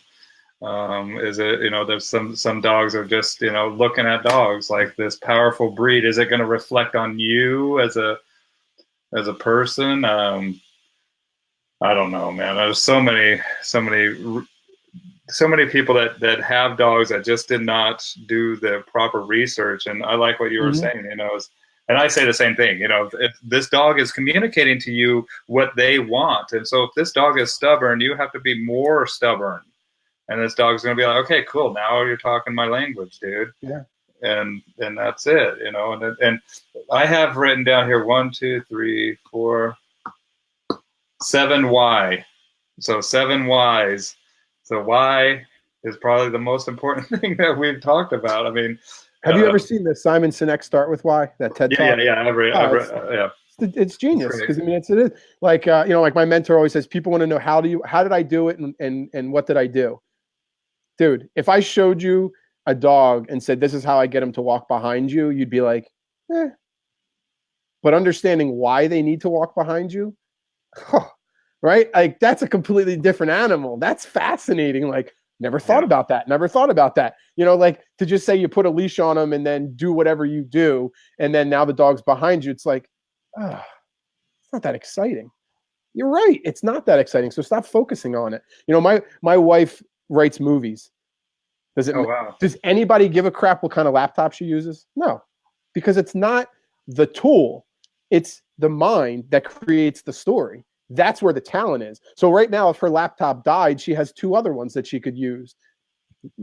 It's not that important. It's important understanding why you're doing what you're doing. Why is she setting this line break? Why is this the A story? Why is this the C story? Why are they separate? Why, you know, is this something that's going to be, you know, I mean, it's different. And I try to say that to people all the time. Like the more you focus on these inanimate objects, the more you're going to be so controlled by them. You know, oh, well, this one didn't work, so I got to get the next one. And then I always try to just understand, like, what is it? Is it that you literally just didn't know and you're just getting hosed? Like good marketing. Oh, you throw the thing on their face and that's great. Or, oh, you do this and it's great. You know, put a backpack on them. It's great. Or is it that you're saying like, oh no, I'm fearful, you know, without realizing it, you know, that I'm fearful. So hopefully this tool will work because I can't give up my other time. You know, I don't want to change that because, you know, my dog might not love me anymore if, you know, if I change that, not realizing that just, you know, that's falling right into that. Tools, man. I got sucked into that for a long time, a lot of times, but some of my best dog training tools are from the dollar store now. Yeah. I tell people, you know, even zip ripcord or, you know, anything. I mean, it's basically just like you said, is getting to understanding the why behind it. That's the power. And it, you know, if you watch The Matrix Part 2, speaking of movies, that your wife is movie, it's an allegory. So the Oracle tells Neo that he needs to go to the Merovingian to get the key, or to get the key maker. And the Merovingian, who's Merovingian's up in the Merovingian's tower. Here's my nerd coming out full force. And when Neo goes to the Merovingian and says, "I need the key maker," the Merovingian says, "Why, Neo?" And he says, "Because the Oracle told me." You know, he didn't know why. And then the Merovingian says, "You silly boy, without no why, you have no power. You're just spinning your wheels in causality. I'm never going to give you this key because you don't know why you're doing it." And that's that allegory that illustrates the importance of knowing that why. And so check out The Matrix. Yeah, no, totally. And that to me is always, I think, what gets me is like, I enjoy the why questions because it makes me learn. So if you ask me, why do I do this or why do I do that? You know, it makes me pause and think for a little bit, and people don't like that. So like everything you're saying, like if I say to somebody like, oh, I taught the dog place to charge the door. Why? Well, because he needs to learn boundaries and this and that. Why? And it gets to a point where the people don't even know. It's because their mentor told them that they have to teach every dog place because it teaches boundaries. Instead of like, well, how does a dog teach another dog boundaries? They don't have fences. There is no gate to shut them behind, right? They have a cot. Yeah, I mean, it's you know, it's just always, you know, that why to me keeps the people consistent because they actually know this is producing this. That's huge. You know, so many people don't know why they're doing it. So then if they stop doing it, they don't know what the downfall is going to be. Oh, well, you know, like my mentor has this, probably one of the most powerful things that I tell clients all the time. It's like, you know, about understanding why. And there was a woman that, you know, was talking to him, you know, just basically saying like, you don't want me to love my dog. What's the point I got? You know, why did I get this dog if I can't do all these things? And he said, do you know why I told you not to touch your dog? And she was like, no. And he's like, it's not because I don't want you to touch your dog. It's not because I don't want your dog to not love you as much. He said, the reason why I told you not to touch your dog is because when you touch your dog, you're sharing two of the most powerful emotions you can, either your weakness or your dominance. And if you don't understand when you're touching your dog, you're affecting either of those two things, then you're just going to keep doing it because you don't understand why you're doing it. So if you touch your dog in a moment of weakness, then that's what you're sharing. If you take your dog to the vet and they're doing acts of dominance, that's why your dog doesn't respond. Right? If you can't control a dog emotionally, you're not going to control him physically. That's why your dog freaks out at the vet, and why you can't look in his ear is because you never understand how they feel. You just always manipulate them physically, and it becomes a problem. So, it's so important for lasting results to understand this gets me this. When I got back, I went back onto, a lot less sugar when I got home, and I got back on this, and I've been going to yoga every day again and playing tennis 3 times a week again, and then the results come. But if I don't understand that why those things get me the results, then what am I going to keep doing them for? I don't know. I'm just going to do this one day or that one day. It's just, it's kind of all over. And then it becomes more about how I feel. Oh, I feel like doing this today, or I feel like doing that. But when you know why, if I do A, B is going to happen, then it's going to be your choice to know, because you have the facts now. If you keep doing A, you're going to get B. I told you that. Remember, I'm the professional. I'm the future seer here. That's where you have the problem. And that's reality. I like that. And that's the part I don't like, that I think, we go back to again, a lot of the clients that I get have, and I say this begrudgingly and usually with a lot of embarrassment for our industry, and you probably get this too, where, I'm not the first dog trainer they called. And it makes sometimes not the second or the third or the fourth or the fifth, even. And I find no coolness in that. I find a lot of sadness for our industry. I'm like, because man, why didn't you stop? Like, I look at you as in like complete awe of, like, if I went to 5 people that were supposed to be professionals, and again, whether regardless of the people didn't do it, whatever, like it always kind of just like, it bugs me. So I think a lot of them are, even if they had 100% accuracy and did every single thing, they're not going to get the results, because they're just doing what they're supposed to be doing without that component behind it. And that's everything. The how and the how and the do, the how and the what. It's just like, how did you get that dog to do that? Well, because for 3 hours before that, we did this and this and this, and I tried them with this, and I saw this and this and this. And then it was like this, and it just happens. And then it's like, it's kind of anticlimactic. I call it it's like a shopping addiction, like picking out the thing and driving and like all that's the fun. And then you buy it and you're like, the whole dopamine spike is down now. You're like, to me, like once I figure it out, it's like, that was cool. But it's more fun trying to figure it out. It's like, that's where the challenge is. Like, I don't know this. What am I doing? Well, when you figure it out, I mean, it's definitely, an aha moment, and you can see that aha moment. Erwin wants to know if you could share the name of your mentor. Brandon Fouché. I cannot say it enough. Brandon Fouché. Yeah, Fouche. Down in LA. Yep, down in South Central LA. He has a YouTube channel. It is, I tell everybody, the content is not for everybody because it takes work. Most people are lazy and they just want to like go on and watch 5 videos and it's like perfect and they go on. Like, that's not him. If you want like ABCD, that's not where his content is. His content is tons of videos. Some are not going to make sense to you now. Some are going to make sense to you 10 years from now. And some of them still, when I watch them, I'm like, like his old videos were like 45 seconds. They were usually for clients. And if you watch them, you're like, that seems really boring. Like 45-second video. But I always look at him and I go, he's super smart. So this 45 seconds has to be something worthwhile. So what am I missing? Because he wouldn't show it if it wasn't meaningful. Because in his mind, he's seeing something. He's just not sitting there telling you every single thing. He's not spoon feeding you the information. And, for some people, it weeds them out. I've had a lot of people that, stumble upon or, find me, because we did an interview a while ago. And, they'll find him. He's hard to get in touch with. So then they'll find me and think that I'm going to give them like all this, information, which I'm always totally open. I don't have any secrets. I mean, everything I do is pretty much on Instagram every single day. But it's definitely something you're gonna have to put legwork in and really gonna need to want to understand versus, just saying like, okay, good, the dog barks, so I'm gonna ask him to sit. and then figure out, what my stimulant's going to be to get classical conditioning, or, all these other things, or when I'm going to add pressure, or, I'm going to use a lure, it's like,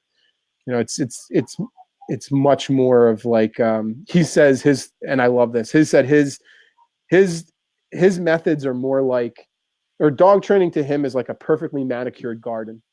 Everything is in place and it looks perfect. And he's more like a rainforest, where when you look in, it looks like complete chaos. But when you really study it, every single thing means something. That tree is giving shade to that plant. That plant grew symbiotic. Yeah, it's everything is, and it's going with Mother Nature, not against it. I love that. So yeah, I mean, he's definitely amazing. If you're in LA, he's doing and this is like a super rare opportunity. He's doing like a 2 or 3 hour talk in Pasadena on this Wednesday night at 5:30. I can't remember the name of the place. But it's not, it's not like a seminar or something. I don't know if it's at somebody's organizing it and they're just having him in as, somebody to just talk about, what's happening in the neighborhoods and things. We've had a lot of dog parks and stuff opening over here. So I don't know exactly the motivation behind having him out, but I'm excited because it doesn't matter. I mean, I just drove cross country again. I listened to his podcasts every single time, and every single time I learned something new. Every single time I something clicks to me. I could have been done it better, something I could say to clients better, just like, oh God, I wish I was that smart. Like, man, one day. Yeah, keep going at it, and that's what's good about interviewing so many of these colleagues, that I'm learning so much. And I'm excited to learn more about from Nelson too. I mean, I've met Nelson once. We went out to dinner, and then I'm going to see him again in June. So I mean, I know he's very similar too. Like I always joke and say Nelson, next to me, I think Nelson's the person that cares, the least about sit in the whole dog industry. Like, all right, great, your dog can sit. I already knew he could sit because he's been doing it all day. Let's go. Let's really understand what the problem is. So I'm excited to hear. Are you going to that by chance? No, I'm in Seattle, so I'll be on the other side of the country there. But he's a wonderful dude, and I've been to a couple of his seminars. I'm going to be down in Dallas with him. I got to still with his 9-day. Cool. We were talking about, and I can't wait to learn more from him. Yeah, I've already learned a ton, and highly recommend him if you're a dog professional. Yeah. Look up Nelson Hodges, and he's got a canine psychology, human psychology center he's opening up, and he's a wonderful dude, wonderful mentor. It's a good place to start. People always want to ask me where to start, like what book. Whenever people ask me for books, the first thing I always recommend is The 5 Love Languages. I think that book is amazing for understanding more than yourself. Well, we talked about that. On this show. Yeah. Words of affirmation. What is it? We got words of affirmation. We got gifts. Spontaneous gifts. Acts of service and physical touch. And what's the fifth one? Is quality time. Quality time. Yeah. And that's people, whenever they read it, number one, I want people to understand what they are. That they think they're getting it, so that that they're getting it under the gaze, the gaze of like understanding their dog and just being that. But I also want them to go, what am I? Yeah. What are you? Maybe why I pet my dog all the time is because I'm a physical touch and I'm not getting that in my marriage. Yeah. Maybe I'm a words of affirmation. That's why I talk to my dog, which is why my dog barks so much. Or gifts, and that's why I give my dog treats. Absolutely. So they trying to figure that out helps people. Sorry, I just want to text this client real quick. Speaking of people. Well, here, and I have a guy, Mark, who asked earlier. So while you're texting, and we're going to wrap this up. We've been talking for a while. I know we could totally go on for a few more hours, and I'm sure I would love for you to come back in the future on another one of these. Absolutely. But Mark Davis, he says that he is picking up a Rottweiler.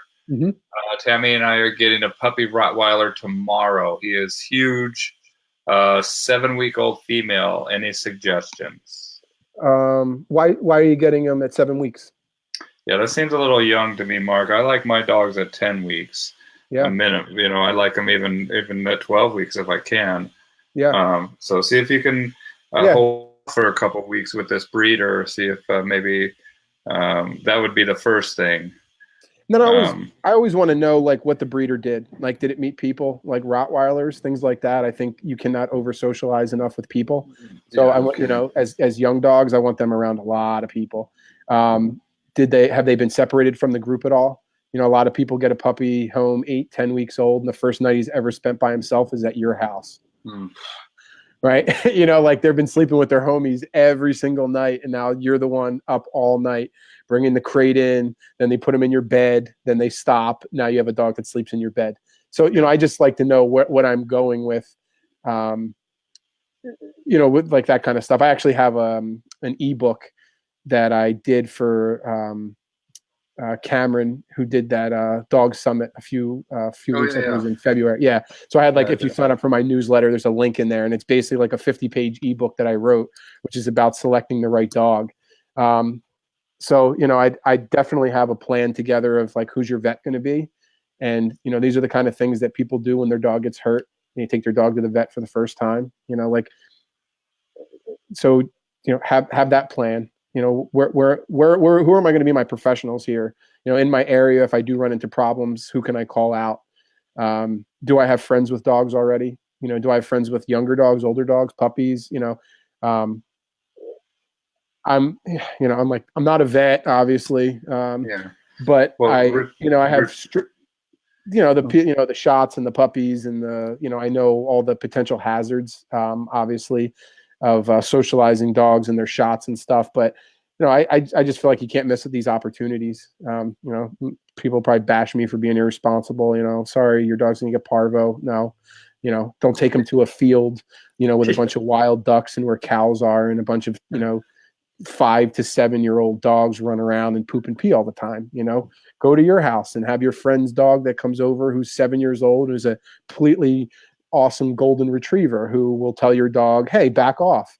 And then we'll also try to play with your dog, you know, get him around puppies, you know, learn, it's like, Brandon always says, like, figure out what do I need from this dog. And then that's what I have to socialize. Does your grandma a cat breeder? You know, does your sister-in-law have rabbits and you go there every, Thanksgiving? You know, what do I have to get my dog around? And then for me, it's, again, most of the time it's fighting these stereotypes. Like, I can't tell you how many people, I just had one the other day. A friend called me. They have a client that has like a 6 or 8 month old Malinois puppy that's, starting to guard the owner and bite, trying to like lunge and bite. And a Malinois? Yeah. Isn't that strange? Imagine that. Imagine a strung up Malinois. But, so I just look at, well, like what have you done for the last 8 months that taught that dog that? So if you have a 1-year-old and you're getting a puppy, then you have to think for the next 4 years, 5 years, you're going to have squeaky kids in the house. So do I definitely want to play squeaky toys with my dog? I don't know. I don't want to take that gamble. Maybe your dog is the unicorn fart that never, ever has a problem. Maybe he is, and then I just look at how valuable it is. It's just, to me, it's just basic common sense. Looking at stray dogs, how important is education, or how important is exercise? Not very. How important is, playing games with their mouth? Not very, not unless they want to eat. So, am I really fulfilling a dog by humanizing them? Not really, right? And a lot of times I'm causing my own stress. But they get these Malinois, and, I have an Australian Shepherd. People would tell me, go play Frisbee with him. Yeah. But when I got him, he bit 9 people, right? My landlord still doesn't know that, so I hope he's not watching, but 9 people he bit, right? Where did that come from? Did he come out just this human killer? Or did my dad play tug of war with him? Did my dad laugh when he used to growl at my stepmom when she got into bed? This was all learned skills. But it also, he was single. He didn't, or not single, but he was married, but no kids. So he got away with a lot of things. But, I just look at my lifestyle and I figure, how does my dog have to fit in? Yes. And I have to be realistic about me potentially causing some of these problems, and it's sad because people are thinking they're loving their animals, but they're literally loving them to death. Wow. I have calls constantly where if I had have known what you said, my last dog would have been better. If I had have done that, and it's sad because that dog's not here anymore, but what are you going to do? It's, if you knew better, you would have done better. Luckily, we have the information now, so we can just push forward. But I wish people were more open with those stories instead of, posting, some of the other things. But we all have these egos and thought leaders, and like I said before, so. Yeah. I mean, and that's it. The information is there. The truth is real. The truth is immutable. It cannot be changed, and it is what is. And it's not objectable. It is what has undergone the occurrence or undergone the event of having occurred or is occurring right now. Mm-hmm. It's pretty simple. That's what truth is. Yeah. And just take a 30,000 foot view of your life, your lifestyle, and plan. Plan with your partner, but be disciplined too. Right when my pups got home, the first night in the crate, man. I mean, and I talk to breeders all the time. I try to get your puppies in a car, get them out driving around, and bring them back. So that's not the first experience that these dogs have. Is going away from all their homies, like you say. Yeah. Do it with their friends. I mean, a car ride with a bunch of friends is way different than being a puppy with new people going home for the first time going, what the hell is going on right now? Yeah. Everybody's just giving me so much stimulus. I don't know what to pay attention to or what's valuable or not. So I'll just pick and choose what I want to listen to. And,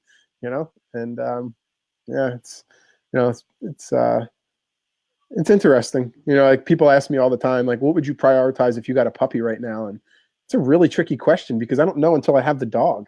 Like, I don't, it's like there is definitely things I'm going in with a game plan, but it's like a business plan. Business plan that's a working document. Yeah. And I might think, like launching this mobile app, people tell me, how am I going to generate income from it?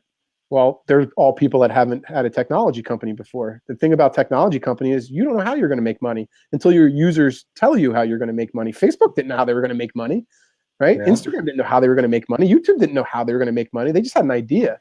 And that's why venture capital is dangerous, because these people are getting hundreds of millions of dollars basically just to stay afloat. And if you're a good enough jockey, you can ride this horse out to end up being a Facebook or a Twitter, but you also might be right now. Where Vero is an Instagram that's trying to happen. So I'm dabbling on the platform and I got a little bit of attention, but I don't know how are they going to monetize? Yeah. Right now, it's just going to be keep raising money. So, I'm all about Steam it and blockchain and crypto currencies and all that stuff. I love it. You have to educate me. One of my app developer just sent. Yeah, my app developer just sent me a whole thing about blockchain, this new platform. I'm like, oh my god, I don't have time right now. Get it. Well, Gary, thank you so much, man. This has been great. It's almost been, we're going on our 2 hours here, so I'm going to let you go. I know you're a busy dude there, and we'll be in touch for sure. And Mark, Mark, if you, Mark is the guy that was asking about the Rottweiler. I'll connect with him too. Cool. See if he needs anything on Skype, and how can people get a hold of you, Gary? So thedogside.com is my website. And that's actually, excuse me. Oh, bless you. Yeah, thank you. Yeah, that's on like a little minor. It was actually supposed to be up this weekend, but I'm just waiting for the servers to change, which takes 48 hours. Okay. So yeah, thedogside.com. That'll get a new facelift hopefully this week. I'm excited about that. My foundation is soulmutt.org. And basically from there, I'm launching a mobile technology to just help shelters and rescues make better content. I feel like the storytelling is very depressing. It's very emotional, which makes emotional choices, which just gets people, in trouble. So there's, primarily, my biggest passions right now. I sell clothes and things to support the nonprofit. And then Instagram, the dog side, 1S. On the dog side on Instagram. I have both of them, but I can't like change them. So it's like, I'm scared to change it because then I have to like remove the one. And so yeah, it's the dog side with 1S on Instagram. And that's, right now between that and my blog is, probably where I spend most of my time trying to interact with people, because it's really easy. People can DM me and I can answer them right back, which I'll have a plethora of today after my, I did a live feed today about, we'll have to talk about it next time, but that muzzle experience yesterday. Oh yeah, we didn't even talk about that. Dude, I was I was so happy to be able to give those girls an experience with a muzzle that they've never had before. I mean, so many people, even when I just said muzzle, you know, if people could honestly give some feedback, like, did you honestly, when as soon as I just said muzzle, what was your initial reaction? Just leave a comment. Bad dog, aggressive, biting, you know, what was your emotion that went to it? Because what was fascinating for me is those girls had no emotion. They never even saw a muzzle. They're new dog owners. They have no idea. So when my dog came out with a muzzle on, because I wanted them to see what it was, they had no feeling about it. They didn't think it was mean. They didn't ask, does he bite people? They were just oh, that's a muzzle.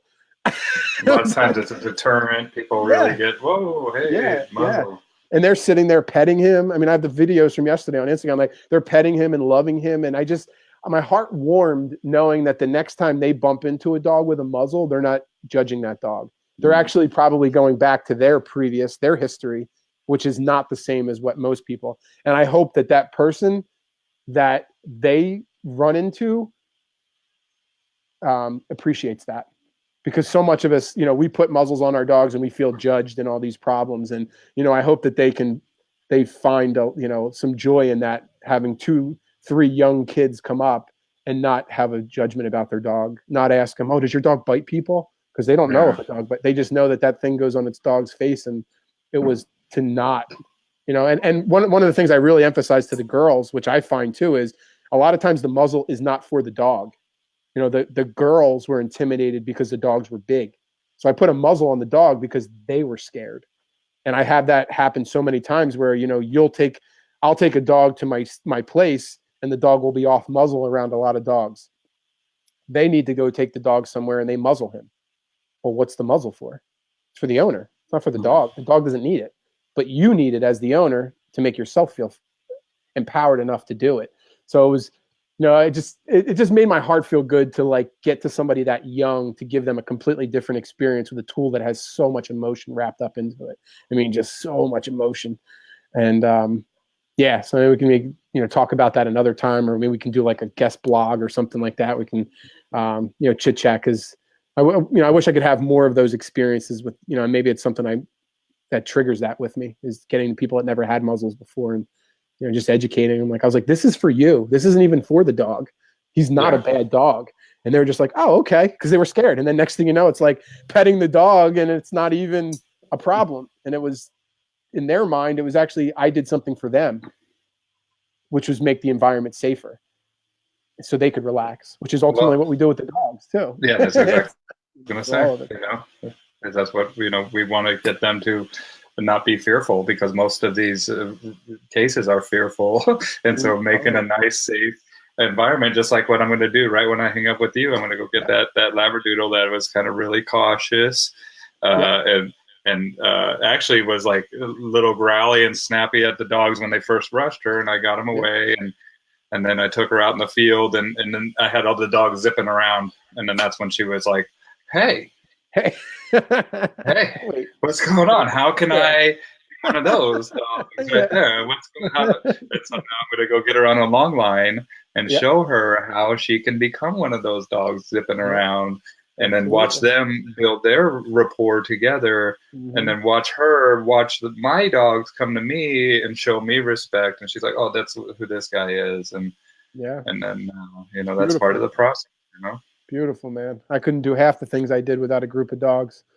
I mean, it's just, things move so much faster. My right-hand men and my right-hand women, you know, they tell me so much. And, you know, I'm so thankful for my crew. I got 6 of them now. Oh, that's awesome. Cool, man. Well, thank you so much. It was a pleasure. My pleasure. Thank you, dude. Reunite. I know we met a few years ago at the IACP conference, but it's good to see you again. You too, brother, and we'll be in touch. And I got to get one of those hats, dude. Oh, I'll send you one. Message me your address, and I'll hook you up with a little kit. Will do. Cool, and thank you, everybody, for watching with us. Go ahead and hit that share button. This was an excellent conversation. Check out the dog side will be up here in just a couple days. He's having some server issues, but go there to dogside.com. It's up. It's just my old website. Yeah, it's up. It's just my older website, which is still nice, but the new one is check it out. I'm so excited. And then the Instagram too at the dog side, and we'll be in touch, my brother. Cool. Take care, Gary. Much. Talk to you soon. Bye. All right, and hold on 1 second. I'm gonna end the broadcast, but I'll still be talking to you. So, okay. Bye, everybody. See you, bud. What? One.